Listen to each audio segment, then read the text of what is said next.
करेंगे worksheet number 87। ये आपकी क्लास 4 की है, तो मैं बना रही हूँ, आप लोग ले लेंगे। अगर अभी तक आपने हमारे चैनल को सब्सक्राइब नहीं करा है तो प्लीज़ हमारे चैनल को सब्सक्राइब करें, ताकि आपको सारी वर्कशीट्स एक दिन पहले भी मिल सकती हैं। ओके, चलिए तो पढ़ते हैं।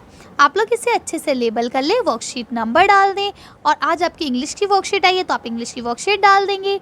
इसके अलावा डेट, आपकी बुक कौन सी है, मैरीगोल्ड, वो लिख लेंगे। अपना नाम, अपने क्लास टीचर का नाम आप लोग लिख लेंगे।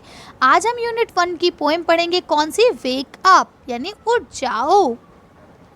तो पढ़ते हैं वेक अप। ठीक है, अब इसे लिखा किसने है, सी फिल्टेचर ने इसको लिखा है, इसके राइटर हैं।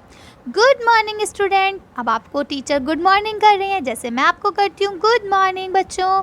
ठीक है, अब क्या लिखा है देखिए, read the passage given below. अब आपको जो ये यहाँ से यहाँ तक नीचे पैसेज दिया गया है, इसको आपको अच्छे से पढ़ना है। And right the words that and with, यानी और ऐसे वर्ड्स इसमें ढूंढने हैं जिनका अंत, जिसका आखिर ING पर हो। ओके, चलिए तो हम पढ़ते जाएंगे और साथ के साथ वर्ड्स को ढूंढते जाएंगे।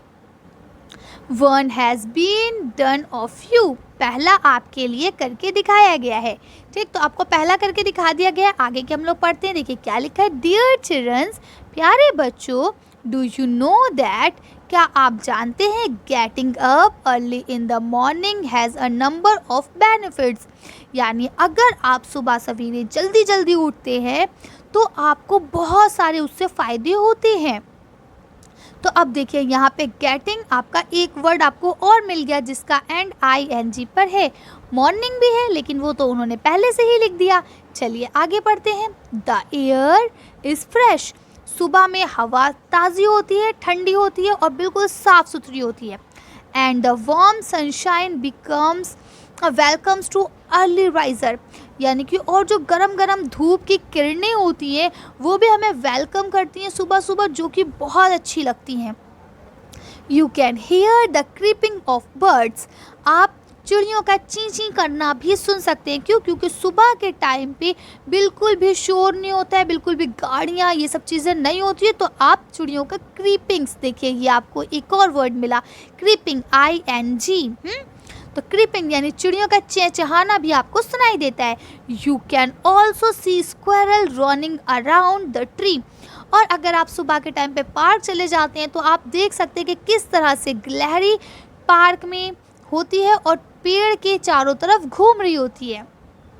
अब देखिए यहाँ आपको गेटिंग भी मिल गया, क्रीपिंग भी मिल गया और रनिंग भी मिल गया, तो अब आपके तीनों हो गए ना। चलिए आगे देखते हैं। The bee buzz around the sweet smell of the flower, और बीज जो हैं, जो ऐसा करके फूल बना होता है, कोई भी फूल हो, चाहे गुलाब का चाहे गेंदे का, उसके अंदर से मीठी मीठी खुशबू आती। क्या आती है? मीठी मीठी खुशबू, जिससे सूंघ के बीज आती हैं। बीज आप समझते हैं ना, जो हनी बनाती हैं, हनी बीज वगैरह, तो वो उसके पास आती हैं, बिज़ ऐसे उनकी आवाज़ होती है, वो आवाज़ करती है। Cool wine blow and making the earlier rises happy and grey, यानी अब क्या होता है, ठंडी ठंडी हवा चल रही होती है धीरे धीरे, जो कि आपको महसूस होती है, जो आपको बहुत ज़्यादा खुशी देती है। तो ये आपके सामने इन्होंने सुबह का मंजर पेश किया। चलिए अब ये आपके जो 3 वर्ड्स है, मॉर्निंग के अलावा 3 और, इसको देख लेते हैं। देखिए आप मॉर्निंग आपका हो गया था, अब ग्रीटिंग, क्रीपिंग और रनिंग लिख लेंगे आराम से। ठीक है, चलिए नेक्स्ट देखते हैं अब हम लोग। अब यहाँ इन्होंने दिया है wash and let's read and right. अब इसको आपको पढ़ना है और इसी को अपनी कॉपी पे लिखना भी है। वॉश एंड ड्रेस यानी धो और पहनो, and come out everyone is up and about, the cow, the horse, the dog and the sheep and the tiny chicken, creep creep creep wake up, यानी ये सब लोग आपसे कह रहे हैं उठो, मुँह हाथ धो, जल्दी से आओ। सब लोग आपसे कह रहे हैं, चाहे वो काऊ हो, चाहे वो हॉर्स हो, चाहे वो डक हो, चाहे वो शिप हो, चाहे वो छोटी सी मुर्गी का बच्चा हो, हर कोई आपसे कह रहा है वेक अप, जल्दी से उठो। अब आपका अगला क्वेश्चन है, write the name of 2 animals that can you see around your home. वो 2 जानवरों के नाम आपको लिखने हैं जिनको आप अपने घर के इर्द गिर्द देख सकते हैं। ठीक है, चलिए तो इसका आंसर हम लोग देखते हैं।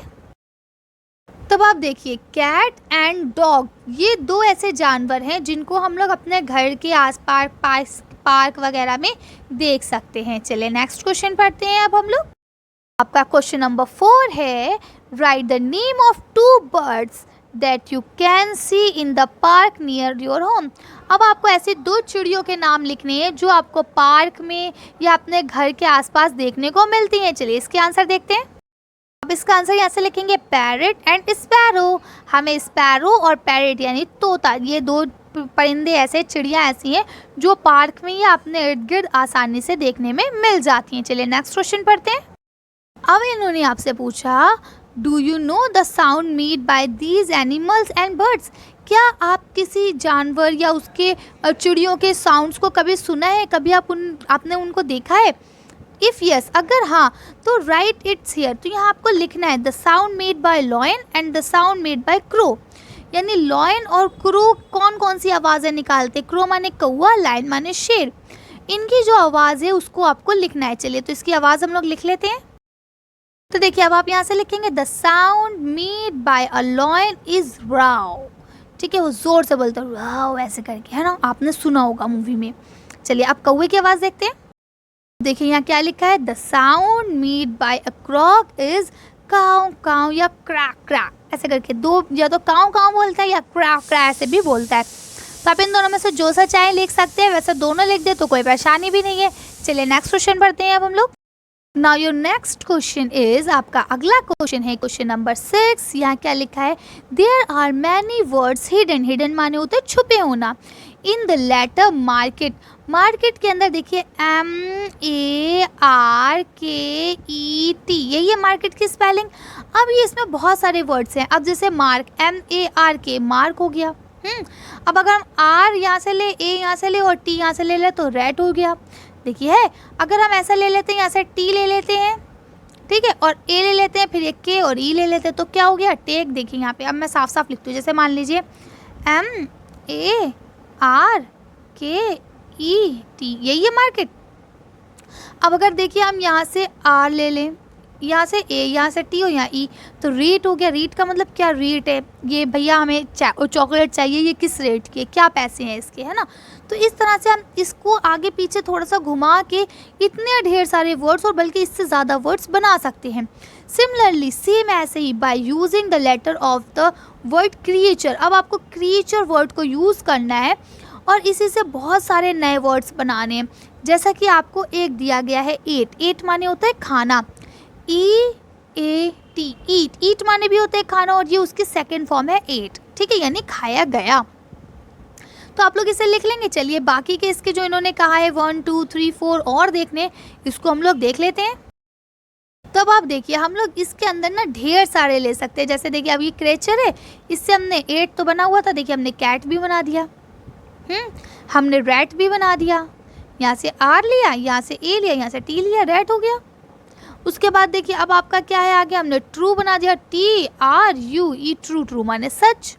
फिर हमने CAR, कार बना दिया, C यहाँ से लिया, A यहाँ से, AR यहाँ से, कार हो गया। फिर हमने EAT, ईट बना दिया, ईट माने खाना, एक्सेट्रा। यानी इसके अलावा भी बहुत सारे वर्ड्स बन सकते हैं। देखिए हम SURE, श्योर लिख सकते हैं। क्या आप इस बात के लिए श्योर हैं? 100% सही है ये बात। तो हम ये वाली स्पेलिंग S ऐसे लिख सकते हैं, SURE, श्योर। श्योर माने सही होना, कंफर्म होना कि आप इस चीज़ के लिए कंफर्म है या नहीं। तो इस तरह से आप लोग बहुत सारे वर्ड्स लिख सकते हैं। चलिए आगे पढ़ते हैं। अब देखिए ये नोट आपके टीचर्स के लिए। The teacher should reach out to the children for better understanding of the worksheet as per need. यानी कह रहे हैं कि टीचर्स बच्चों को ये वर्कशीट अच्छे से समझ में आ जाए, उसके लिए कोई वीडियो या हिंदी में या किसी भी तरह से उनकी मदद करें। जो कि मैंने आपकी कुछ हद तक कर दी है और मैं उम्मीद करती हूँ कि जो मैंने आपकी मदद की है ये सब आपको समझ में आ गया होगा। अगर फिर भी आपको कोई चीज़ परेशानी करती है, कोई ऐसा लगता है कि ये समझ में नहीं आया, तो आप मुझे कमेंट्स कर सकते हैं। या उससे बेहतर ये भी है कि आप अपने पेरेंट्स से इस बारे में बात करें कि मम्मा मेरे ये बात समझ में नहीं आई, मैम तो ऐसा कह रही थी, है ना। तो मम्मा आपको और अच्छे से समझा देंगी। चलिए तो आज की वर्कशीट को हम लोग यही ख़त्म करते हैं। आज की वीडियो में बस इतना ही। अगर आपको हमारी वीडियो पसंद आई हो तो प्लीज़ इसे लाइक और शेयर करें। अगर अभी तक आपने हमारे चैनल को सब्सक्राइब नहीं करा तो प्लीज़ हमारे चैनल को सब्सक्राइब करें। Thank you for watching.